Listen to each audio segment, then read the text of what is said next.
eu fui pressionado pela minha mulher, é lógico, né? A princípio ela achava que eu tinha amante, ou que eu tinha outra família, que eu sustentava alguma outra pessoa, ou até de que eu era usuário de drogas, alguma coisa parecida, porque ela perguntava, é um perfil do compulsivo, do devedor compulsivo, você omitir. Então você omite, você mente, você nunca dá noção real dos valores. Ela me pressionava, mas você está devendo, por exemplo, X. Aí eu falava, não, mas eu devo só em 2 ou 3 lugares, né? Eu só tenho 2 ou 3 credores, mas era mentira. Bem, na verdade eu tinha no mínimo 6, 7. Eu sempre omitia pelo menos 50% dos credores. Ou então, por exemplo, eu falava assim, eu fiz um empréstimo em 12 meses. Mentira, eu tinha feito em 24. Então, isso é um hábito muito comum do compulsivo, né? Você omite também, e o compulsivo ele é muito sonhador. Ele acha que num passo de mágica você vai conseguir resolver o teu problema. Porque nós vivemos muito, nós que eu digo, os devedores compulsivos, né? Quem tem esse problema, quem tem essa doença, nós vivemos muito hoje. Nós não fazemos planejamento. Amanhã a gente sempre acha que vai dar um jeito, vai acontecer algum milagre, ou eu faço um outro empréstimo, porque a gente vive sempre saltando de uma crise financeira para outra. E aí foi que eu descobri o grupo, através da internet, através de uma cunhada minha, conversando com a minha mulher, falando sobre o meu problema. Aí ela buscando na internet, ela descobriu o grupo, e aí eu comecei a frequentar. Isso já vão fazer 5 anos, né?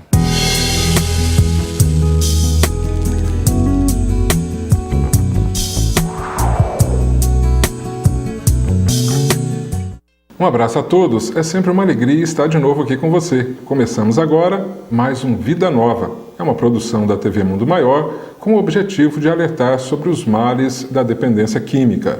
Veja agora o que você assiste no programa de hoje.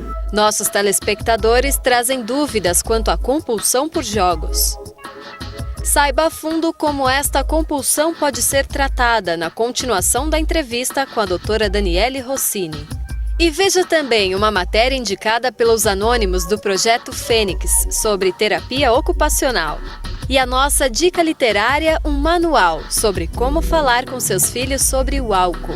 Dia 12 de maio acontece o 19º encontro Conversando sobre Esquizofrenia, organizado pelo grupo de anônimos Projeto Fênix.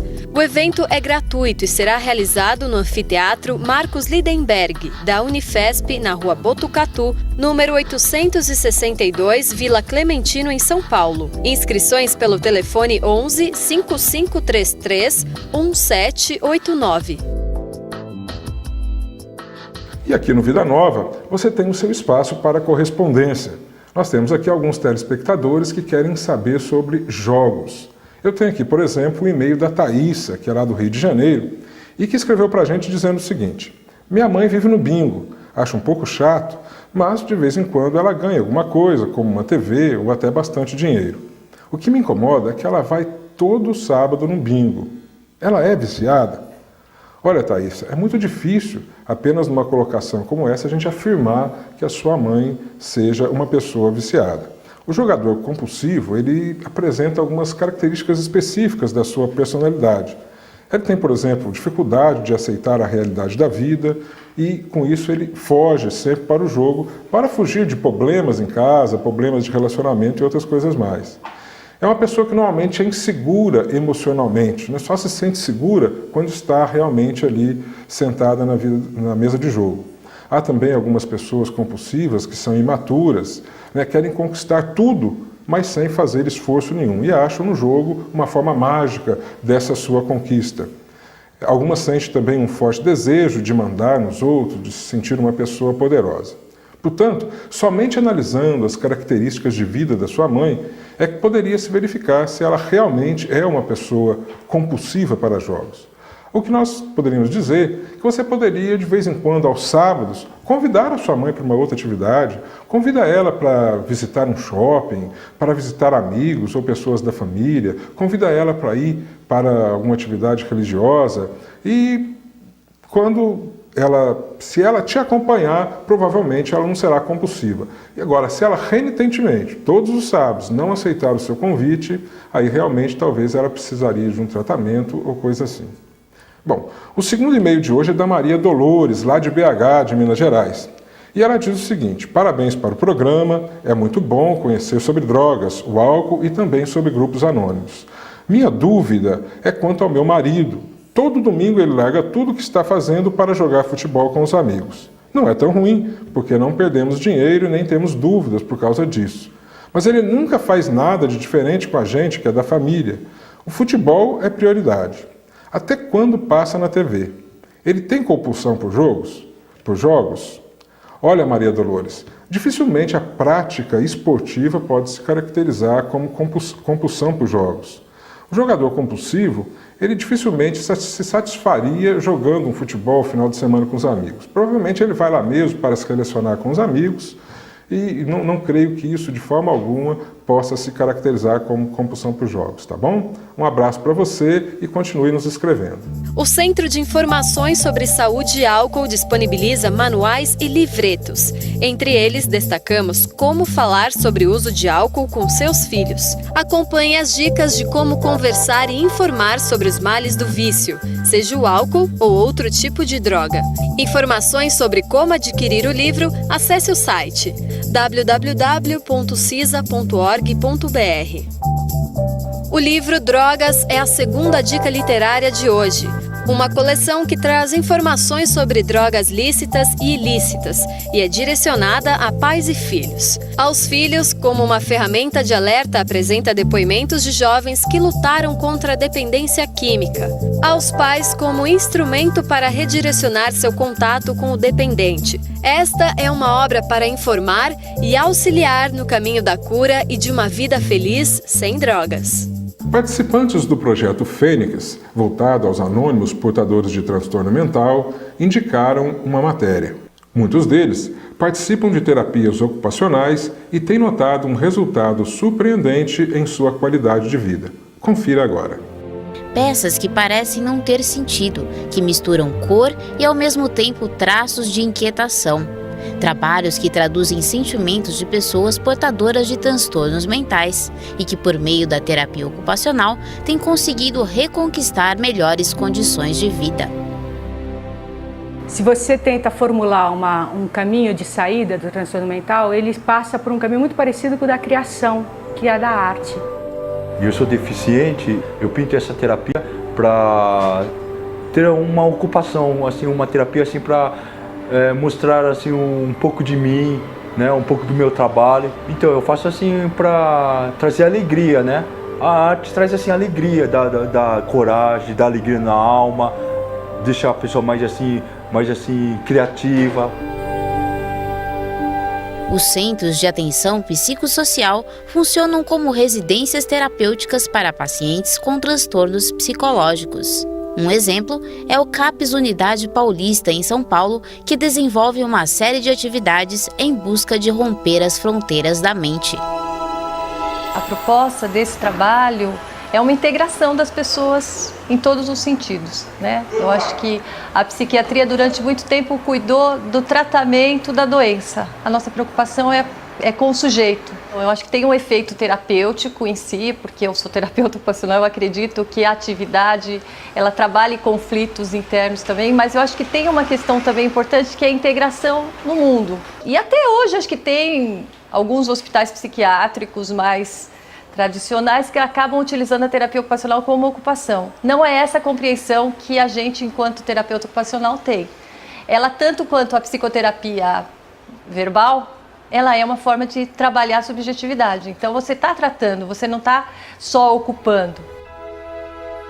Mas não é apenas em transtornos psicológicos que a terapia ocupacional tem sido aplicada. Essas atividades podem ajudar também na recuperação de diversas dependências, entre elas a dependência por jogos. Uma ferramenta que pode ajudar no desenvolvimento do tratamento.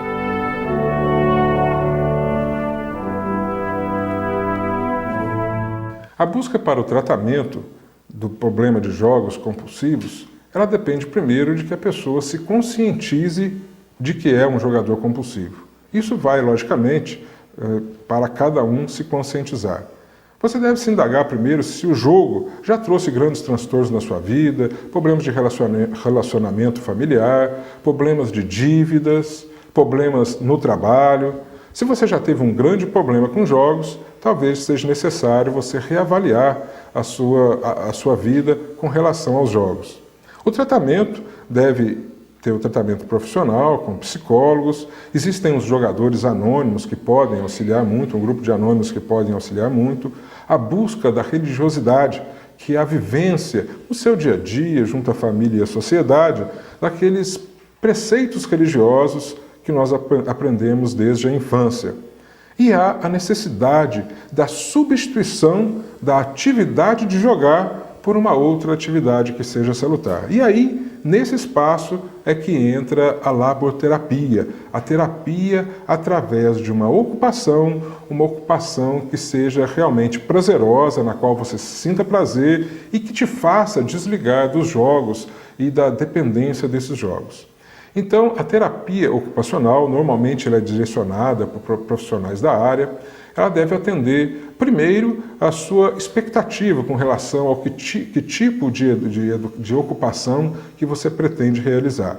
Tem que ser uma terapia que te ocupe a mente, que te ocupe o corpo e que te permita também conviver com outras pessoas, pessoas que tenham outros anseios, que tenham outros projetos de vida, para que você possa também ir conhecendo um novo mundo, conhecendo novas possibilidades. Porque a pessoa voltada para o jogo durante um período longo de sua vida, ela começa a desconhecer outras possibilidades que a vida possa lhe oferecer para a busca da felicidade. De repente, ela só se realiza numa mesa de jogo e a vida fica naquela monotonia. Quando você começa a descobrir novas facetas da vida, novas oportunidades, novas atividades, você vai ver que a vida te apresenta um mundo colorido, um mundo de muita paz e muito amor. Vamos então buscar a dica dos nossos companheiros aí do Projeto Fênix e utilizar também a terapia ocupacional para o tratamento do jogo compulsivo. Você sabia que o Brasil é líder mundial no consumo de drogas para emagrecer? O segundo do ranking é a Argentina, seguida pela Coreia e os Estados Unidos. Estes dados fazem parte de um relatório da ONU sobre o uso desses medicamentos.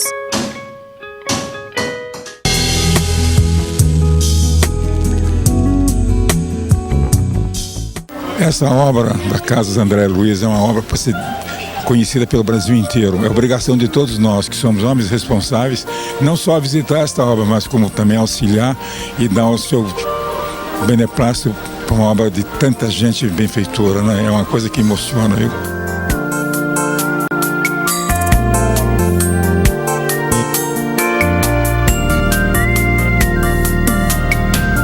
Aqui é a casa de Deus. Drogas, agente de dor a patrocinar a perdição de muitos que, a partir do abraço criminoso do mundo entorpecente, se perdem nos turbilhões deste flagelo humano. E no mundo espiritual, como é que se estrutura o tráfico?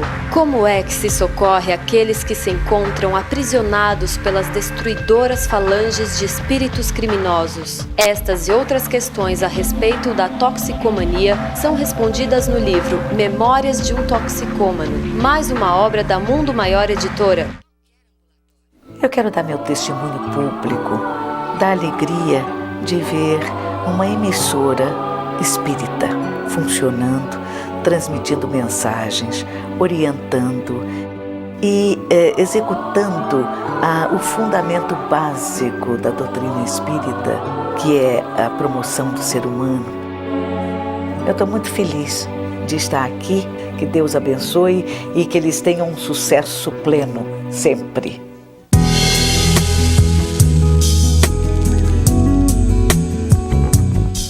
Você sabia que o consumo excessivo de tranquilizantes pode causar dependência?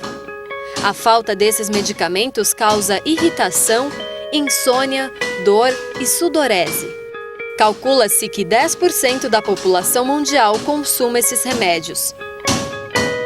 Você está assistindo Vida Nova, uma produção da TV Mundo Maior que se mantém no ar graças à ajuda do Clube Amigos da Boa Nova. Se você também quer fazer parte desse clube, associe-se ligando para 0800 12 18 38.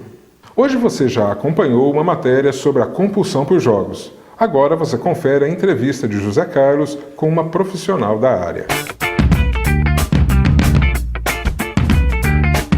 Bem, gente, nós estamos de volta aqui nos estúdios e estamos aqui com a doutora Daniele, né, que é especializada em jogo compulsivo. Nós estamos falando aqui de aquilo que antigamente era chamado de pecado, olha lá um pecador, né? Hoje nós estamos vendo com o avanço da ciência, os estigmas, os preconceitos estão diminuindo gradativamente. Fica parecendo que os pecados podem ser amenizados ou terminados com remedinho ou com tratamento com psicoterapia, né? Então, doutora, como é que você, hoje, como é que está aparelhada a ciência? Quais os recursos terapêuticos? Primeiro, há tratamento para jogo compulsivo? Sim, há tratamento para jogo compulsivo. E como é que é feito? Quais os recursos mais usados? Esse tratamento ele tem dois braços muito importantes, né? Que é o braço da psicoterapia, o acompanhamento psicológico, né? E o acompanhamento psiquiátrico. Acontece que não existe um remédio para a questão do jogo. Então, o tratamento psiquiátrico ele vem como um tratamento essencial nesse processo, mas para poder cuidar desse indivíduo com uma série de consequências, ou seja, uma série de aspectos atrelados ao problema do jogo. As pessoas que jogam, elas começam muito frequentemente a apresentar problemas com depressão, ansiedade, algumas apresentavam antes ou passam a apresentar problema com abuso de substâncias, álcool, drogas. Então tudo isso tem que ser cuidado e cabe ser muito bem cuidado no acompanhamento psiquiátrico.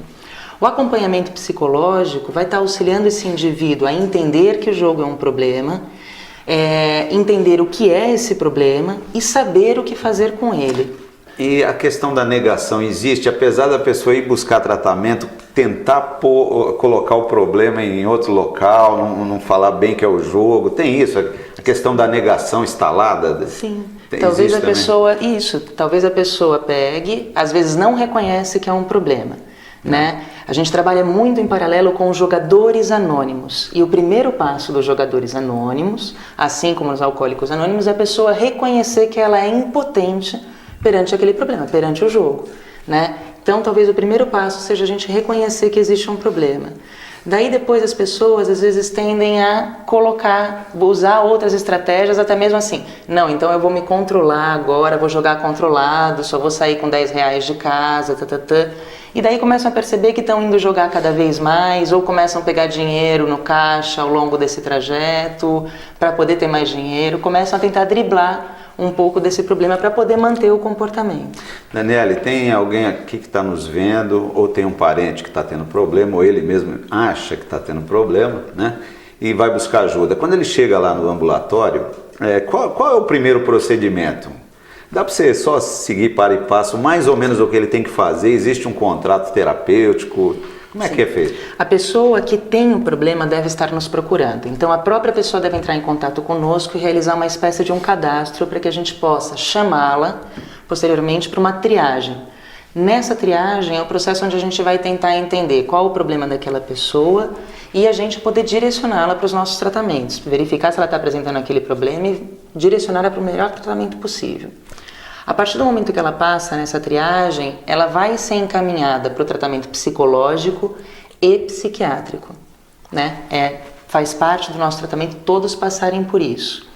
E a gente tem alguns modelos de tratamento psicológico e ao longo do processo a pessoa vai estar num tratamento psiquiátrico. Você falou do psiquiátrico, então existe uma terapia medicamentosa também? Quando necessário. Dar um remedinho para tirar um pouco de ansiedade? Seria Quando isso? necessário. Por quê? Porque parece que o jogo ele tem uma série de comorbidades. O que é isso? Problemas que acontecem em paralelo, ao mesmo tempo. Entendi. Aí medica para ver, tira o jogo, aí vai ver se existe alguma doença paralela. Quando a gente vai pensar, por exemplo, na questão do jogo, se eu estou muito triste, o jogo às vezes pode surgir como uma fuga para poder aliviar a minha tristeza, não é verdade? Então, se essa pessoa está apresentando, por exemplo, uma depressão, ela caracteriza uma depressão, eu vou ter que também cuidar dessa depressão, Entendi. até mesmo para poder cuidar do problema do jogo. A gente tem que cuidar do indivíduo como um todo. Então existe recaída, como é que vocês lidam com isso? Porque em Alcoólicos Anônimos, ou nos grupos, ou a dependência química, a recaída é um fato aí tremendo, muito grande. É muito mais normal do que anormal. E na questão do jogo, como é que vocês lidam? Quando você falou em cura, eu fico resistente a falar de cura em relação ao jogo, porque a ideia é que parece que há uma recuperação. As pessoas que apresentam problema com o jogo, eu não conheço nenhum caso que tenha conseguido voltar a jogar controladamente. Então o que a gente coloca é a importância da abstinência. Como numa série de dependências químicas, as dependências que a gente pode chamar talvez de dependências comportamentais, também apresentam riscos de recaída. Então, ao longo do tratamento, a gente vai trabalhar, inclusive, quais são as estratégias, o que num dos nossos trabalhos, a gente chama dicas de ouro, né? Para você poder prevenir as recaídas. Dá um exemplo dessas dicas de ouro. Então, por exemplo, a partir do momento que eu estou sem jogar, parte do meu tempo que era ocupado pelo jogo vai ficar um tempo mais ocioso.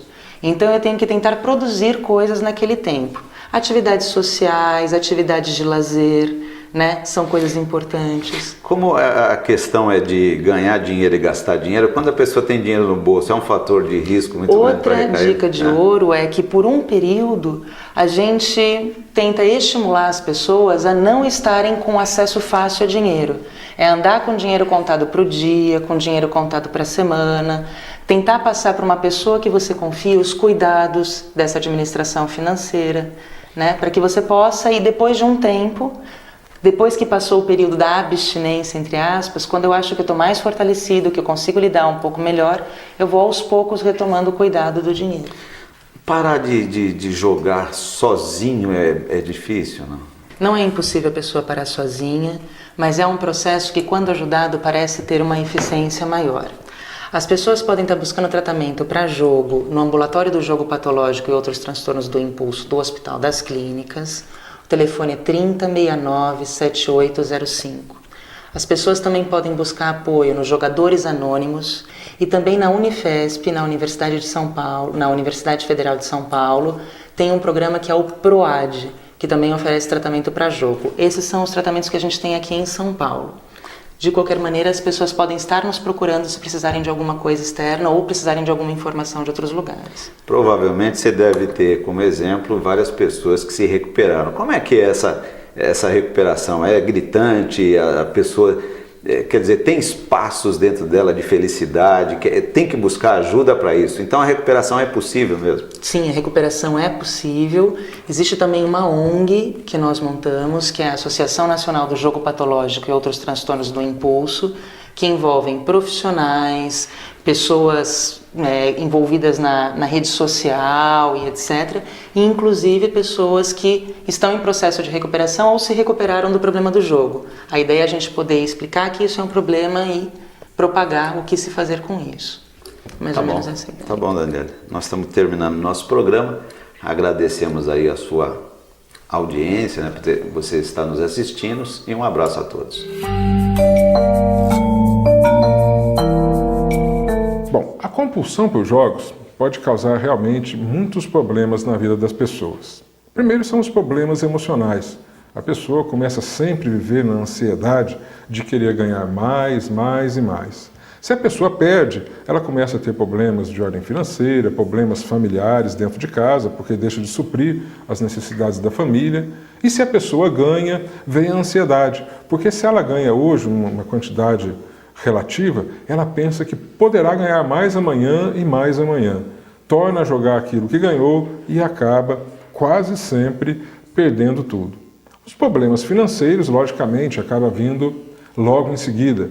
Os problemas financeiros acarretam os problemas junto à família, que é a subsistência da própria família, e a pessoa acaba muitas vezes se endividando. Não são raros os casos de pessoas que se endividam perdendo carros, perdendo todo o seu patrimônio, inclusive a própria casa de morada com a família, em razão de sempre estar buscando aquele dia que vai ser o dia da sua grande sorte, em que ele vai recuperar tudo e que vai ganhar muito mais. Então, os problemas financeiros acabam tendo uma certa seriedade. Mas, atrás deles, vêm os problemas legais.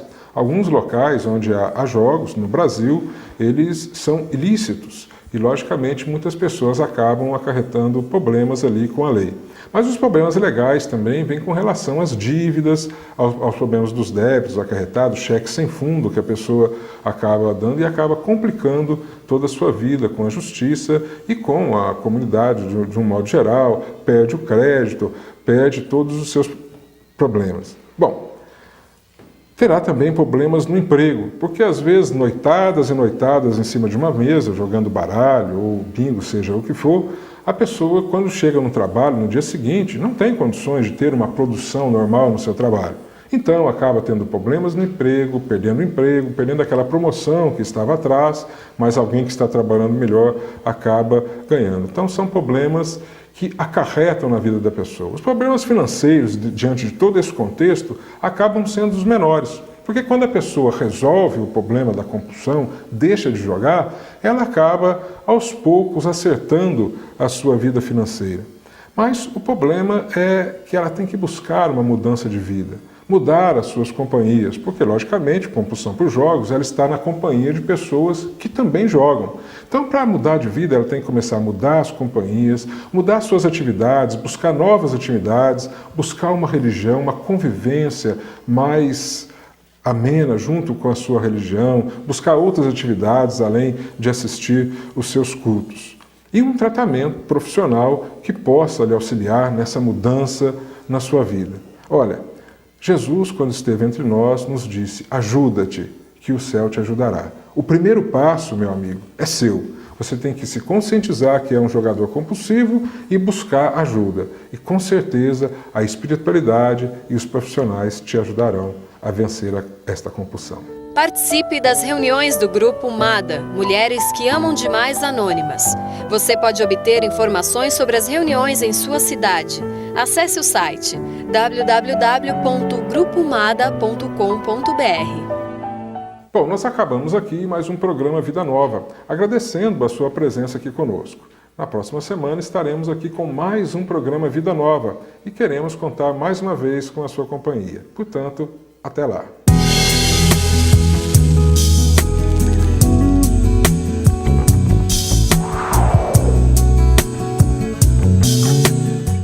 Na semana que vem você vai ver uma entrevista sobre bulimia e anorexia. Continue em sintonia com a TV Mundo Maior.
Aqui no Brasil, o Dr. Hernani Guimarães Andrade fez um livro chamado Reencarnação no Brasil, onde ele cataloga casos em que há lembrança, memória extracerebral, ou seja, lembrança das reencarnações anteriores, vivas na mente das pessoas. Nós temos fatos. Nós assistíamos outro dia uma palestra de Divaldo Pereira Franco em uma fita, que chama Provas Científicas da Reencarnação.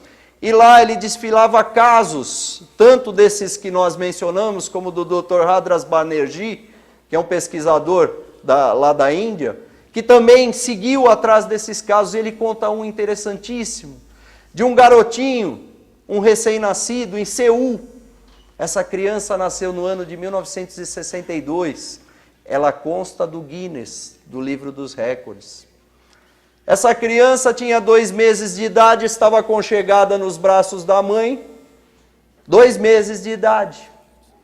Ela olhou para a mãe e disse: mamãe, eu descobri que sei falar. A mãe não precisa dizer nada, né? Quase desmaiou, porque falou: será que essa criança falou mesmo ou é ilusão minha? A criança falou: não, eu falei sim. Adivinhem, né? Ela tomou um susto.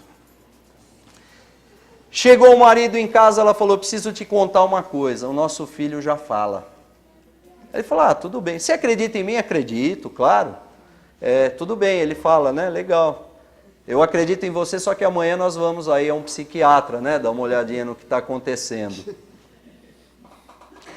Aí ele foi até o quarto onde estava a criança, se debruçou no berço, falou: você vê, conversando com a criança, sua mãe está passando por problemas. Imagina que ela me disse que você fala. Ele olhou para o pai e falou: e é verdade. Aí foi o pai que desmaiou, né? E é verdade, aconteceu. Essa criança, com 6 meses de idade, melhor, saltando um pouquinho só no tempo, com 4 meses, ela já escrevia. Com 6 meses, ela pediu para que fosse colocada no chão, que ela queria andar. E ela já andava. Embora não tivesse os tendõezinhos desenvolvidos, a parte anatômica completa, ela já sabia andar. Essa criança, com 1 ano, tinha livro publicado. Fruto da imaginação, não precisam sair. É verdade. Isso está documentado pela ciência oficial. Essa criança, com 6 anos, foi matriculada na faculdade, na universidade em Seul. Com 8 anos, recebeu o título de doutor em matemática espacial. Está, para quem quiser ver, no Guinness, no livro dos recordes. Totalmente comprovado. É um cientista brilhante. Atualmente deve estar com 62, 44 anos. Uma pessoa extremamente brilhante. Se não existe a anterioridade da alma, por que que Deus fez um com tanta sabedoria e tanto conhecimento? E para nós não deixou nem um pouquinho? Por quê? O que pode justificar ou explicar esse conhecimento? Senão o que a doutrina espírita diz, que todo conhecimento que o espírito adquire, todo conhecimento faz parte do seu acervo e ele leva consigo para todas as outras existências. É a reencarnação a chave para o entendimento dessas diferenças. Nós citamos aqui um caso, mas existem